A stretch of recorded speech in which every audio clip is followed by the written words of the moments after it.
Everyone knows Mickey Mouse, the cheerful mascot with the round ears and bright smile, the symbol of childhood innocence, Disney magic, and wholesome family entertainment. But the Mickey Mouse you think you know is a carefully constructed lie. The real Mickey Mouse roasted living dogs over open flames for laughs. He grabbed Minnie Mouse repeatedly while she fought him off, treating sexual harassment as romantic comedy. He attempted suicide by hanging, by drowning, and by shooting himself in the head, with each failed attempt drawn as slapstick for children.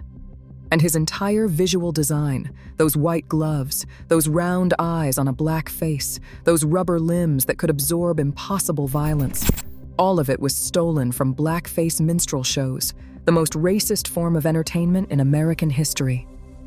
The origin story you have been told, the magical tale of Walt Disney sketching a mouse on a train, inspired by childhood memories, was a lie fabricated 20 years after Mickey's creation to hide the desperate truth. Mickey was not born from inspiration. He was traced from stolen artwork in a single frantic weekend, a legal dodge to avoid bankruptcy. And the corporation that profited from him has spent nearly a century burying the evidence, erasing the violence, hiding the racism, and transforming a cruel, disturbing character into the friendly corporate logo that now owns your childhood memories.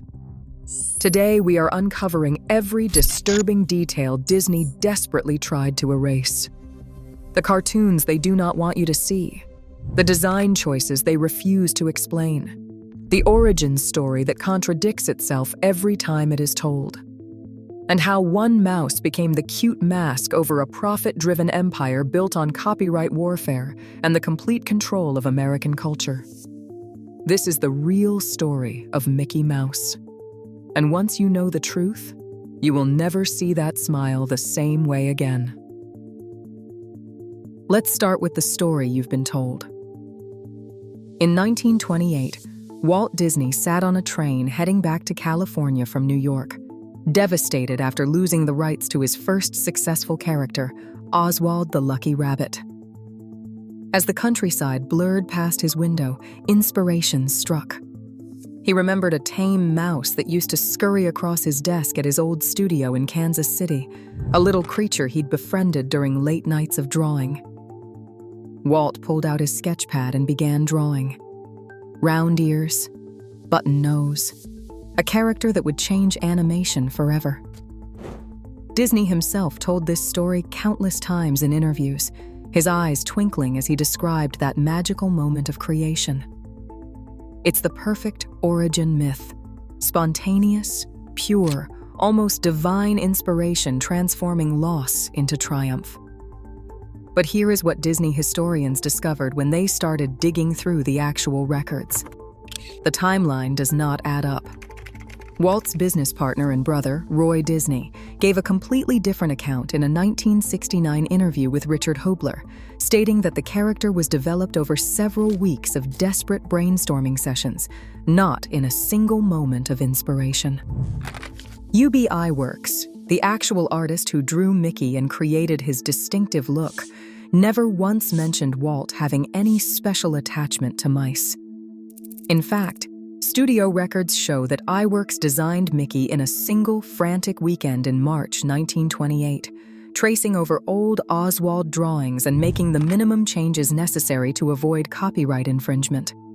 He shortened the ears, rounded them out, removed the whiskers, and added the distinctive circular eyes. The entire design process took approximately 48 hours. The mouse from Kansas City? Historians have searched through every interview Walt gave before 1948, 20 years after Mickey's creation, and that friendly mouse does not appear in any of them. The story first surfaces in the late 1940s, fully formed and suspiciously polished, right when Disney was rebuilding his public image after the brutal 1941 animators' strike that had revealed him as a union-busting boss willing to destroy the careers of his own employees. The train story was corporate mythology, a fairy tale designed to hide the cold business reality of what Mickey actually was, a rushed redesign, a legal dodge, a desperate attempt to salvage a failing studio. You have to understand the context of what Walt Disney had just lost. Oswald the Lucky Rabbit had been a genuine success, appearing in 26 cartoons distributed by Universal Pictures. But Walt had made a critical mistake. He did not own the character. Universal did. In February 1928, when Walt traveled to New York expecting to renegotiate his contract for more money, producer Charles Mintz delivered devastating news. Not only would Disney receive less money, but Mintz had secretly hired away most of Walt's animation staff and owned all the rights to Oswald. Disney could keep making the cartoons, but only as a hired hand for steadily decreasing pay. Or he could walk away with nothing. Walt chose nothing. He returned to California with only Ub Iwerks and a handful of loyal animators, no character to animate, no distributor, and a studio that was weeks away from bankruptcy. The cheerful story of inspiration on a train conceals what was actually happening. Panic. Mickey Mouse was not born from nostalgia or childhood memories.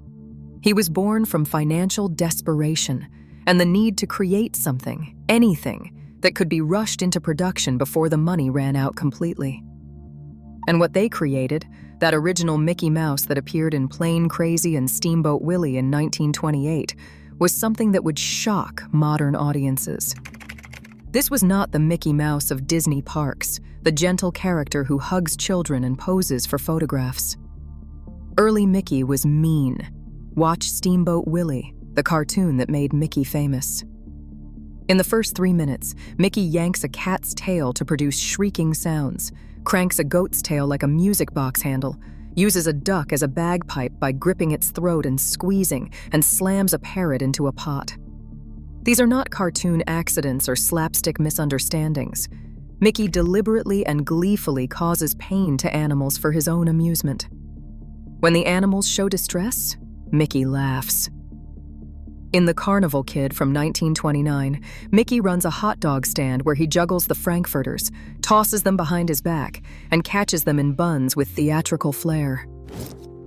Then the camera reveals where the hot dogs come from. Mickey grabs a living dachshund, winds its body around a spit, and places it over an open flame. The dog yelps. Mickey turns the spit, roasting the animal alive while whistling a cheerful tune. The gag lasts 15 seconds.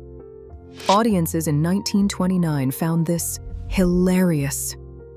The Barnyard Battle from 1929 shows Mickey in a World War I setting, fighting against an army of cats.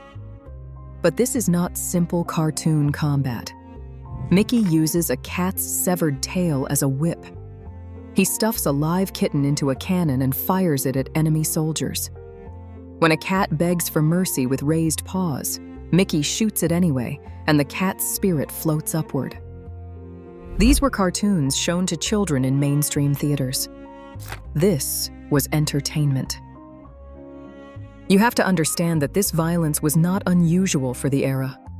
Early animation in the 1920s was rough, chaotic, and often genuinely disturbing.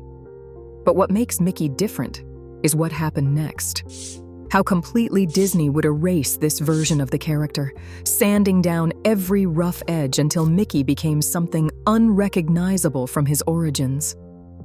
By the mid-1930s, Mickey's personality underwent a radical transformation. He stopped causing pain. He stopped laughing at suffering. He became polite, gentle, almost passive. Disney had realized that Mickey's value was no longer as a character. Mickey's value was as a symbol, a trademark, a corporate logo that needed to represent something pure and unthreatening. The violent, cruel Mickey had to be forgotten. But the violence in those early cartoons wasn't the darkest part of Mickey's origin.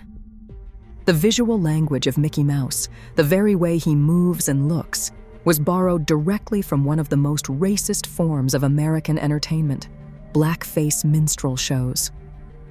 In the 1920s, when Ub Iwerks was designing Mickey, the dominant style of animation was called rubber hose animation. Characters had limbs like rubber tubes, bodies that could stretch and compress impossibly, and could absorb extreme violence without permanent damage. But this style did not appear from nowhere. Animation historians, particularly scholars like Nicholas Salmond in his book Birth of an Industry, have documented how this visual language came directly from blackface minstrel performances that dominated American entertainment for decades. Look at Mickey's design. The round white eyes on a black face. The exaggerated white gloves with only 4 fingers. These were not arbitrary choices. They were visual markers lifted straight from blackface performers.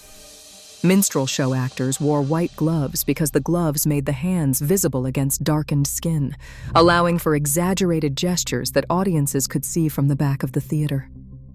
The round white eyes served the same function.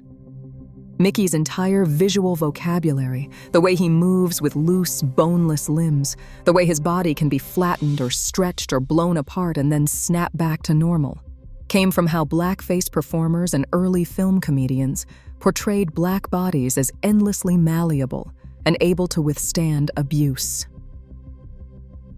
Salmond's research shows how animation studios in the 1920s explicitly studied minstrel shows and blackface comedy for inspiration. The indestructible body that could be hit with hammers, dropped from cliffs, exploded with dynamite, and always bounce back was a direct translation of how minstrel entertainment had dehumanized black people by portraying them as unable to feel pain the same way white people did. The violence could be extreme because the character was not quite human. They existed to absorb punishment for laughs. Disney would later strip away the most obvious racial signifiers. Mickey's face would become less dark in later cartoons. The proportions would change. But you can see the template clearly in those first few years. Scholars point to cartoons like The Jazz Fool from 1929, where Mickey literally performs in a minstrel show setting, playing piano with the exaggerated gestures and movements that were standard for blackface performers. The connection was not hidden or subtle. It was the entire foundation of how the character worked. Walt Disney never publicly acknowledged these connections, even decades later when he could have addressed them honestly. Instead, the official Disney histories present Mickey as emerging from pure imagination, disconnected from any cultural context. But you cannot separate Mickey from the entertainment traditions he was built on, traditions rooted in racism and the mockery of Black Americans. And if the racial implications were not disturbing enough, those early Mickey cartoons reveal something else that has been sanitized from Disney's official history. Mickey's treatment of Minnie Mouse is not romance, it is harassment. Plane Crazy, the very first Mickey Mouse cartoon ever produced in 1928, opens with Mickey building an airplane, inspired by Charles Lindbergh's transatlantic flight. Minnie arrives to watch. She is clearly interested in Mickey and enjoys his company. They take off together. Then, once they are alone in the air, Mickey's behavior changes. He tries to kiss her. Minnie turns her head away. Mickey tries again. She pushes him away. He wraps his arm around her and pulls her close. She struggles free and jumps to the far end of the plane seat. Mickey moves closer. She holds up a book to block her face. Mickey kisses the book. She tears the book in half to create a barrier. Mickey grabs her again. This sequence lasts nearly a minute. Minnie's body language is unambiguous. She is refusing. Mickey interprets every refusal as playful resistance, something to overcome.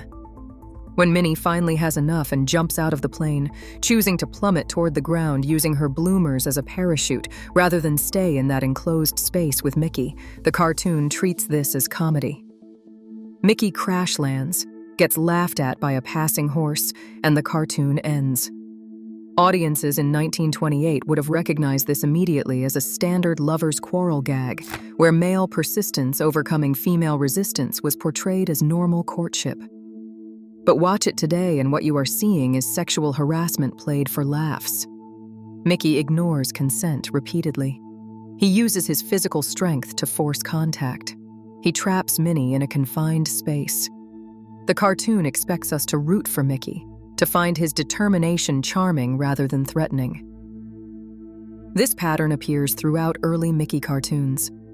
In 1928, the Gallopin' Gaucho shows Mickey fighting off another character who is harassing Minnie, and then he immediately begins forcing his own attention on her with the same aggressive grabbing and unwanted kissing. The message was clear. Harassment was only wrong when someone else did it to your girl. When you did it, it was romance. Disney would gradually phase out this behavior as Mickey's character softened in the 1930s. But the cartoons still exist. They are still in the archives. Disney has never publicly addressed what those cartoons depict or what they taught children about acceptable behavior between men and women. Instead, those early shorts simply disappeared from circulation, were rarely screened, and were never released on home video with the same fanfare as later Mickey cartoons. The corporate machine quietly buried its own history. But perhaps the most disturbing element of early Mickey content was not the violence or the harassment. It was the suicide. In the 1930 comic strip Mickey Mouse in Death Valley, drawn by Win Smith and Floyd Gottfredson, Mickey faces romantic rejection from Minnie. His response is immediate and extreme. He attempts to hang himself from a tree, and the rope breaks. He tries to drown himself in a river, and he survives. He attempts to shoot himself in the head, and the gun misfires. Each failed attempt is drawn as slapstick comedy, with Mickey becoming increasingly frustrated that he cannot successfully end his own life.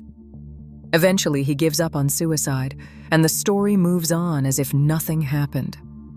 This was not an aberration. Suicide attempts appeared in multiple early Mickey stories, always treated as comedy rather than crisis. The formula was consistent. Mickey faces a setback, usually romantic, and he immediately decides life is not worth living. His attempts fail in humorous ways, and he eventually forgets about the whole thing. To modern readers, this is almost incomprehensible. How could suicide attempts be children's entertainment? In the early 1930s, particularly in comic strips and animation, self-harm was considered acceptable slapstick. Characters regularly attempted suicide, and the joke was always their failure. What's revealing is how completely Disney has tried to erase this content from public memory. These comic strips are not reprinted in collections. They are not discussed in official Disney histories. When Fantagraphics Books published a comprehensive collection of early Mickey Mouse comics in 2011, restoring material that had been out of print for decades, Disney historians were forced to acknowledge what had been hidden. Some stories were simply too dark to fit the modern corporate image. The internet, of course, took this hidden darkness and amplified it. In 2009, a creepypasta story called SuicideMouse.av I began circulating online. The story claimed that a lost Mickey Mouse cartoon from 1930 depicted Mickey walking down a street for 9 minutes while distorted piano music played. The cartoon then cut to Mickey screaming for extended periods before displaying a final frame with the words, "The sights of hell bring its viewers back in." According to the creepypasta, everyone who watched this cartoon either went insane or killed themselves. The story was fiction, of course. No such cartoon ever existed. But what is revealing is how easily people believed it could be real. The creepypasta worked because people instinctively understood that there was something dark hidden in early Mickey content, something that had been deliberately obscured. The fake lost cartoon tapped into a truth. Mickey Mouse was not what Disney claimed he was. There were gaps in the official story, uncomfortable realities that had been carefully edited out of the corporate narrative. And that brings us to what Mickey became. The transformation from violent, harassing, suicidal character to corporate icon was not gradual evolution. It was a calculated business decision. By 1935, Disney had realized something crucial. Mickey was worth more as a symbol than as a character. The Mickey Mouse Club merchandise program had launched in 1929, and by the mid-1930s, Mickey's image appeared on hundreds of products. Toys, clothes, watches, books, dishware. Each product required Disney's approval and paid licensing fees. But there was a problem. You could not license a character who roasted dogs alive to children's products. You could not put a character who forced kisses on women onto lunchboxes. So Mickey had to change. His personality was gradually sanded down to nothing. He stopped starring in his own cartoons because he had become too bland, too safe, too corporate to carry a story. By 1940, Donald Duck and Goofy had taken over as Disney's main theatrical stars because they could still be funny, still cause chaos, still have actual personality flaws.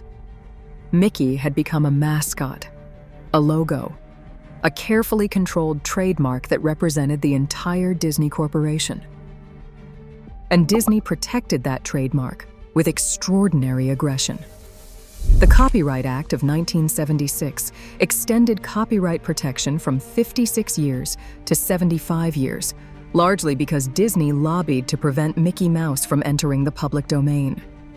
When that protection was set to expire in 2003, Disney lobbied for the Sonny Bono Copyright Term Extension Act, which extended protection by another 20 years. Legal scholars began calling it the Mickey Mouse Protection Act, noting the copyright extensions seemed specifically designed to benefit Disney's most valuable property. In 2024, the earliest version of Mickey from Steamboat Willie finally entered the public domain, but Disney continues to own the trademark on Mickey's image, and it has promised aggressive legal action against anyone who uses Mickey in ways that could dilute the brand. You have to understand what this means. Mickey Mouse is not a character anymore. He is intellectual property. He is a billion-dollar asset that must be protected at all costs. Every appearance is carefully managed. Every piece of merchandise is approved through layers of corporate review. The Mickey you see in Disney parks is performed by cast members who undergo extensive training to ensure they portray the character exactly according to brand guidelines. They never speak, because Mickey's voice might say something off-brand. They move in carefully choreographed ways. They exist to embody corporate values, friendliness, optimism, and wholesome family entertainment. The real Mickey, the violent, cruel, harassing character from 1928, has been erased so completely that most people do not know he ever existed. The origin story has been rewritten as inspirational mythology. The racist foundations have been buried under layers of corporate history. The disturbing content has been locked in archives.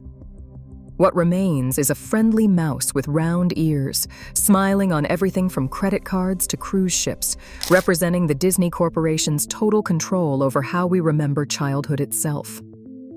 Modern critics have begun pointing out how strange this is.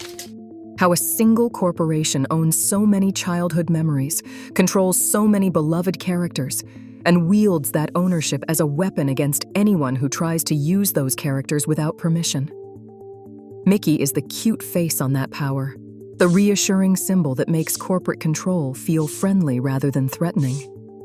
But underneath that friendly exterior is a history of violence, racism, misogyny, and corporate calculation that Disney would prefer you never examine too closely. So now you know. The Mickey Mouse you see today isn't the real Mickey. He is a carefully constructed replacement, a corporate mascot designed to hide a disturbing past. The cheerful origin story about inspiration on a train was a lie. The wholesome entertainment was built on racist traditions. The beloved character was born from desperation and theft, then systematically stripped of everything that made him an actual character until only a brand remained. Disney didn't create magic. They created mythology to sell you products. And Mickey Mouse, the most recognizable character in the world, is the mask they wear while doing it. The question is, now that you know what is really behind that smile, can you ever see Mickey the same way again? If you found this disturbing, make sure to subscribe, because there are so many more childhood lies we need to uncover. Let me know in the comments which other beloved characters you want to know the truth about.